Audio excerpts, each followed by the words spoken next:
Hello दोस्तों, इस video में हम फ्लो साइटोमेट्री का एक और एप्लीकेशन एनालाइज करेंगे, that is analysis of apoptosis by annexin 5-PI flow cytometry. हम इस वीडियो में देखने वाले हैं, इस लेक्चर में हम ये देखने वाले हैं कि अगर एक पर्टिकुलर सेल के अंदर अपोप्टोटिक सेल डेथ हो रही है या फिर अपोप्टोसिस का प्रोसेस हो रहा है तो हम उसको कैसे एनालाइज कर सकते हैं फ्लो साइटोमेट्री को यूज करके। अब इसके एप्लीकेशंस बहुत सारे हैं। ऑफ कोर्स अगर हम कोई एंटी कैंसर ड्रग बनाते हैं तो हमें देखना चाहते हैं कि वो जो ड्रग है कैंसर सेल्स को किल कर रही है या नहीं कर रही है, उनको मार रही है या नहीं मार रही। तो किल करने का जो सबसे इंपॉर्टेंट सिग्नलिंग बेस्ड मेथड है वो क्या है, हमारा अपोप्टोसिस। तो हमको अपोप्टोसिस कैसे एनालाइज करना है फ्लो साइटोमेट्री से, उससे पहले हमको ये जानना है कि फ्लो साइटोमेट्री का बेसिक प्रिंसिपल क्या है, उसका बेसिक फंक्शनैलिटी क्या है और उससे हमें क्या क्या इंफॉर्मेशन मिलती है। तो पहले हम जानते हैं कि what is the basic principle and functionality of flow cytometer, right. Word है साइटोमेट्री, उसको मैं कैसे डिफाइन कर सकता हूं कि cytometry is measuring physical and chemical properties of single cell. कि अगर हम एक सिंगल सेल ले लें, उसके फिजिकल प्रॉपर्टीज देखें, उसका साइज देखें, उसका डेंसिटी देखें, उसके केमिकल प्रॉपर्टीज मतलब उसके ऑर्गेनेल्स कौन से हैं, उसके अंदर बायोमॉलिक्यूल्स कौन से हैं, उसके अंदर कैसे सिग्नलिंग चल रहा है, क्या चल रहा है, ये सब अगर मैं एनालाइज करता हूं तो उस सिस्टम को, उस ब्रांच को हम क्या बोलते हैं, साइटोमेट्री। और अगर हम इसमें सिर्फ एक लिक्विड का फ्लो ऐड कर दें तो उसको हम क्या बोलने लग जाएंगे, फ्लो साइटोमेट्री। तो डेफिनेशन बहुत सिंपल हो जाती है कि cytometry is measuring physical and chemical properties of single cell and flow cytometry is measuring physical and chemical property of single cell in a fluid system, right। और जो instrument हम use कर रहे हैं उसको हम क्या बोलते हैं, फ्लो साइटोमेट्री। तो सबसे पहले हम देखते हैं कि यार ये फ्लो का मीनिंग क्या है, एक फ्लूइड स्ट्रीम का मीनिंग क्या है, उससे फायदा क्या हो रहा है, या फिर एक बेसिक प्रिंसिपल क्या है हमारे फ्लो साइटोमीटर का। तो फ्लो साइटोमीटर एक बहुत ही सिंपल इंस्ट्रूमेंट है जो एक सेल सस्पेंशन को लेता है, सिंगल सेल सस्पेंशन को, और इस सिंगल सेल सस्पेंशन को दोनों साइड से प्रेशराइज करता है by utilising the flow of fluid. तो अगर मैं सेल्स ले और दोनों साइड से इसको प्रेशराइज कर लूं बाकी by using flow of fluid, तो अल्टीमेटली मैं एक ऐसा सिचुएशन जनरेट कर सकता हूं जिसमें ये जो सेल का पॉपुलेशन है वो एक एरे में कन्वर्ट हो जाएगा, जिसमें एक बार में एक सेल जो है वो फ्लूइडिक्स के थ्रू पास होगा। तो इस प्रेशराइजिंग करने की टेक्निक को हम क्या बोलते हैं, hydrodynamic focusing, right. What is hydrodynamic focusing? Hydrodynamic focusing is a method by in which we are using the flow of fluid to create an array of cells, ताकि वो जाके आगे एक सेल एक बार में हमारी लेजर से इंटरेक्ट करेगी और उस इंटरेक्शन को हम डिटेक्टर्स के थ्रू क्या करेंगे, डिटेक्ट करेंगे। तो ये हमारा पूरा फ्लो साइटोमीटर है, ऐसा कोई रॉकेट साइंस नहीं है इसमें, बहुत ईजी है इसको समझना। सेल्स लो, उसको हाइड्रोडायनेमिक फोकसिंग के थ्रू प्रेशराइज करो, एक एरे ऑफ सेल क्रिएट करो, एक ऐसा सिचुएशन क्रिएट करो जहां पे एक सेल एक बार में लेजर से क्या कर रहे हैं, इंटरेक्ट कर रही है, और उस इंटरेक्शन का जो भी रिजल्ट आ रहा है वो आप डिटेक्टर से डिटेक्ट करोगे और आपको कुछ इंफॉर्मेशन मिलेगा, और उस इंफॉर्मेशन से आप पता लगाओगे कि सेल्स की फिजिकल और केमिकल प्रॉपर्टीज क्या है। ये हमारा क्या है, flow cytometry. Cytometry with what, flow of fluid. आसान है। सो इस पूरे सिस्टम को अच्छे से समझने के लिए, इस प्रिंसिपल को बहुत अच्छे से अंडरस्टैंड करने के लिए सबसे इंपॉर्टेंट ये सीखना होता है कि ये जो लाइट है वो हमारी सिंगल सेल के साथ इंटरेक्ट किस किस तरीके से करती है, या उसके क्या क्या रिजल्ट हो सकता है, इसको हम समझते हैं। तो ये हमारा सिंगल सेल है, लेजर से हमारा लाइट आ रहा है, और जब ये लाइट सेल के पास जाएगा तो इसमें 3 टाइप्स के इंटरेक्शन हो सकते हैं। फर्स्ट इंटरेक्शन इज कि सेल से light will be scattered by the edges of cell. तो सेल के जो किनारे हैं उनसे लाइट क्या हो जाएगी, स्कैटर हो जाएगी, और वो जो स्कैटरिंग एंगल आता है वो आता है हमारे पास बिटवीन 0.5 डिग्री टू 5 डिग्री। तो अगर लाइट का स्कैटर सेल्स के एजेस या फिर किनारे से हो रहा है और उसका अगर वैल्यू 0.5 टू 5 डिग्री है तो इसको हम नाम देते हैं क्या, फॉरवर्ड स्कैटर, या उसका शॉर्ट फॉर्म क्या हो जाता है, FSC, फॉरवर्ड स्कैटर। तो अगर मुझे पूछते हैं कि यार फॉरवर्ड स्कैटर किस चीज की इंफॉर्मेशन देता है, तो आंसर बहुत इजी है। फॉरवर्ड स्कैटर हमको इंफॉर्मेशन देता है about size of cell. Why? क्योंकि अगर सेल छोटा है तो उसके किनारों से जो स्कैटरिंग होगी वो कम होगी, एफएससी का वैल्यू कम आ जाएगा। और अगर सेल बड़ा है तो उसके किनारों से स्कैटरिंग ऑफ लाइट क्या होगी, ज्यादा होगी, एफएससी का वैल्यू क्या आ जाएगा, ज्यादा आ जाएगा। और ज्यादा एफएससी का value means bigger size. So scattering of light from the edges of cells with the angles between 0.5 to 5 degrees, we are going to call it as what? Forward scatter, which is going to give us the information about size of cell.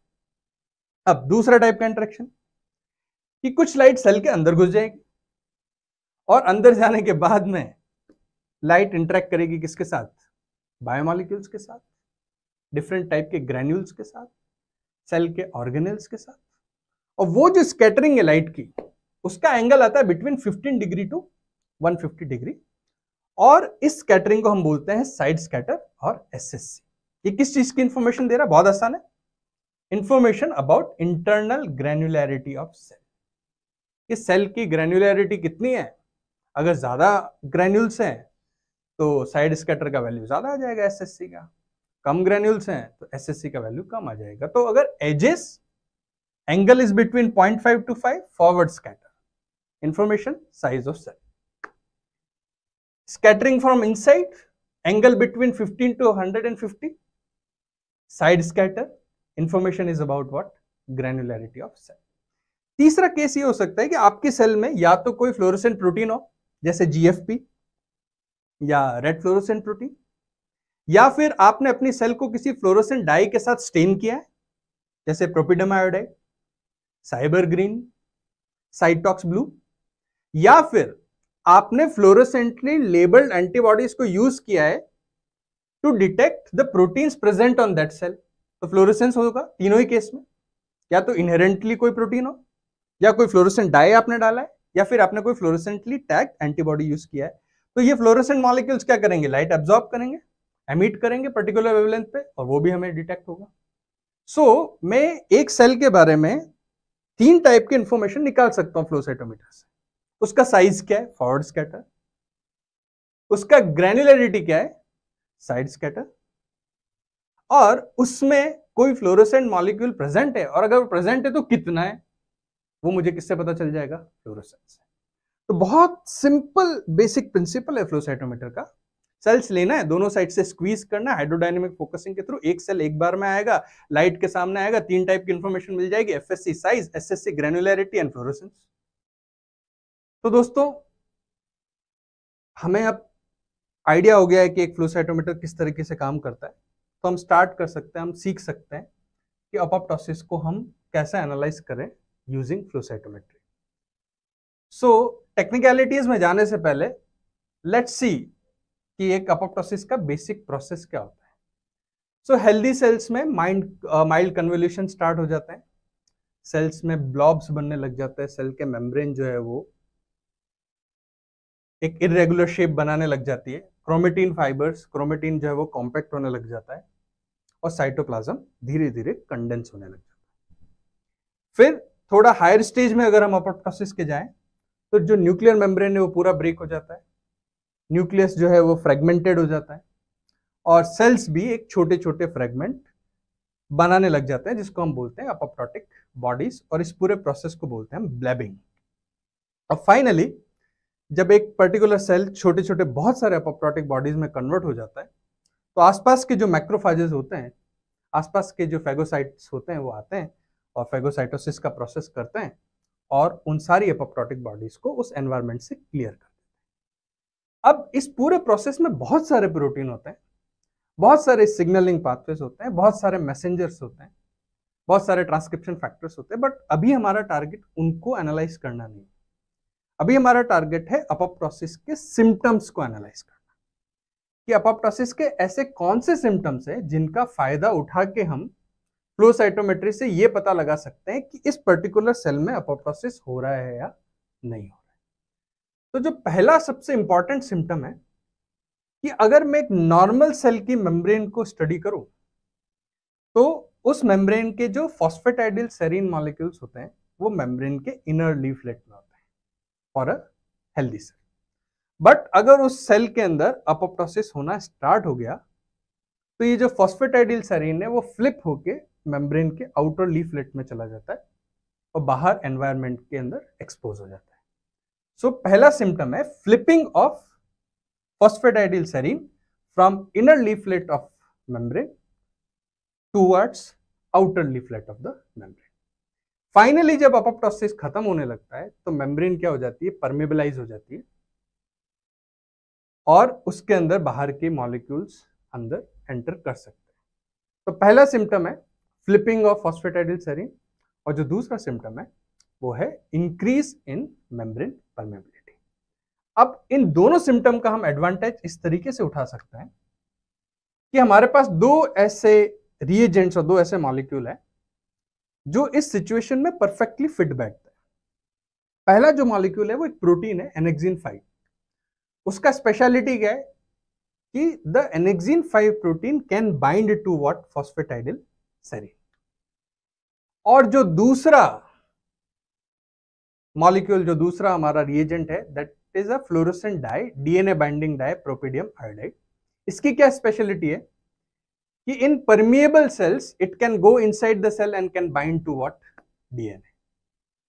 सो हम क्या करेंगे, sales लेंगे tube के अंदर, उसके अंदर एनेक्सिन 5 डाल देंगे, फ्लोरोसेंटली लेबल्ड एनेक्सिन 5, ताकि हमको फ्लोरोसेंट सिग्नल मिल सके, और हम उसी ट्यूब में क्या डाल देंगे, प्रोपिडियम आयोडाइड। तो क्या होगा, हेल्दी सेल्स पे, हम नए डायग्राम के अंदर जा सकते हैं, हेल्दी सेल्स पे एनेक्सिन 5 की बाइंडिंग नहीं होगी। रीजन, क्योंकि फॉस्फेटाइडिल सेरीन तो बाहर है नहीं, वो अंदर है, और हमारा एनेक्सिन 5 प्रोटीन अंदर एंट्री नहीं कर सकता। और हेल्दी सेल्स में प्रोपिडियम आयोडाइड की स्टेनिंग भी नहीं होगी, बिकॉज सेल्स इम्परमिएबल है किसके लिए, प्रोपिडियम आयोडाइड के लिए। तो मैं एक हेल्दी सेल को डबल नेगेटिव सेल बोल सकता हूं, negative for annexin 5 fluorescence as well as negative for propidium iodide fluorescence। जब अपोप्टोसिस स्टार्ट हो जाएगा और फॉस्फेटाइडिल सेरीन बाहर के लीफलेट में आने लग जाएगा तो एनेक्सिन 5 उससे बाइंड करके फ्लोरोसेंस देने लग जाएगा। बट अभी भी प्रोपिडियम आयोडाइड की स्टेनिंग नहीं हो सकती, क्योंकि अभी अर्ली अपोप्टोसिस है, अभी अपोप्टोसिस स्टार्ट हुआ है।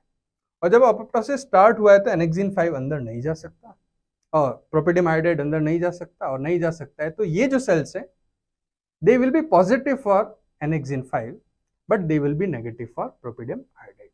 और जब फाइनली सेल्स मर जाएंगे तो they will be positive for annexin 5 because वो कहीं पे भी जाके बाइंड कर सकता है फॉस्फेटाइडिल सेरीन से, और सेल्स परमिएबल हो गए तो उसके अंदर कौन एंट्री कर सकता है, प्रोपिडियम आयोडाइड, और हमको उसका भी पॉजिटिव फ्लोरोसेंस मिलने लग जाएगा। तो healthy cells no fluorescence for any of the reagent, early apoptotic cells positive fluorescence for annexin 5 and negative fluorescence for propidium iodide, and finally dead cells, they are positive for both positive fluorescence for annexin 5 as well as positive fluorescence for propidium iodide।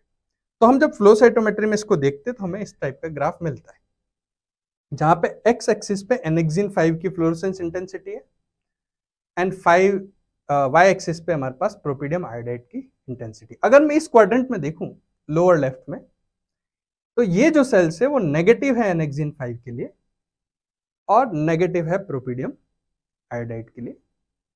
तो ये sales कौन सी है, double negative, तो ये हमारे लिए क्या होगी, लाइव और हेल्दी सेल्स। अगर मैं इन सेल्स के बारे में बात करता हूं तो ये पॉजिटिव है एनेक्सिन 5 के लिए बट नेगेटिव है प्रोपिडियम आयोडाइड के लिए। अभी हमने देखा ये सेल्स कौन सी हो जाएगी, अर्ली अपोप्टोटिक सेल्स। और जब मैं इन सेल्स की बात करता हूं तो ये पॉजिटिव है एनेक्सिन 5 के लिए एंड पॉजिटिव है प्रोपिडियम आयोडाइड के लिए, तो ये डेड सेल्स है। और ये डेथ अपोप्टोटिक भी हो सकती है और नेक्रोटिक भी हो सकती है। यहां पे एक थोड़ा सा मिसकंसेप्शन है, यहां पे कंफ्यूजन होता है कि बहुत सारे लोगों को ये लगता है कि ये जो डबल पॉजिटिव सेल है वो लेट अपोप्टोटिक सेल्स है, बट एक्चुअली ये लेट अपोप्टोटिक भी हो सकती है और नेक्रोटिक भी हो सकती है। उसका ये रीजन है क्योंकि ये सेल जो है वो पॉजिटिव है किसके लिए, प्रोपिडियम आयोडाइड के लिए। It means these cells are permeable और प्रोपिडियम आयोडाइड डाई इसके अंदर एंट्री कर सकता है। तो अगर सेल परमिएबल है तो हमारा जो एनेक्सिन 5 है वो भी सेल के अंदर जाके बाइंड कर सकता है, जरूरी नहीं है कि वो सेल के बाहर ही बाइंड करे, it can also bind after entering the cell. So इसको हम क्या बोलते हैं, they are dead cells, they can be the mixture of late apoptotic as well as necrotic cell, because हमारे पास ऐसा कोई मेथड नहीं है जिसमें हम इस ग्राफ से, इस पर्टिकुलर ग्राफ से ये पता लगा सकें कि ये अपोप्टोटिक है या नेक्रोटिक है, तो हमने यहाँ पे और करके इसको मेंशन किया। अब ये डेटा लाइव एक्सपेरिमेंट में कैसे दिखेगा, उसके लिए मैं आपको हमारी लैब का एक एक्सपेरिमेंट बताता हूँ, जहां पे हमने कैंसर सेल्स को एक पर्टिकुलर एंटी कैंसर ड्रग से ट्रीट किया और 0 आवर्स, 24 आवर्स और 48 आवर्स तक एनेक्सिन पीआई की स्टेनिंग किया और देखा कि अपोप्टोसिस होता है या नहीं होता है। सो आप देख सकते हो कि ये 0 आवर्स पे सेल्स है, तो most of the sales in this quadrant 94.30 these are the healthy and live cells and very few cells are in early apoptotic quadrant or dead quadrant, right? But जब मैं इसी सेल को, इन्हीं sales को 24 hours के बाद analyse करता हूं तो आप देख सकते हो हेल्दी सेल का परसेंटेज कम हो गया, दैट इज 72.76%, और यहाँ पे सेल्स जो एनेक्सिन पॉजिटिव है, जो अर्ली अपोप्टोटिक सेल है, उसका परसेंटेज 4 से इंक्रीज होकर 13 हो गया, और डेड सेल का परसेंटेज 1 से इंक्रीज होकर 7.27% हो गया। और अगर मैं यही एनालिसिस 48 आवर्स के बाद करता हूं तो आप देख सकते हो हेल्दी सेल काउंट बहुत कम है और अपोप्टोसिस और डेड सेल का percentage is increased heavily, right? It means this drug is able to induce the apoptosis in cancer cell. तो ये one of the anti cancer drug को चेक करने का तरीका है कि जो ड्रग्स हैं वो अपोप्टोसिस इंड्यूस कर सकती है या नहीं कर सकती। तो दोस्तों आई होप आपको ये पूरा कॉन्सेप्ट और ये ग्राफ समझ में आए होंगे।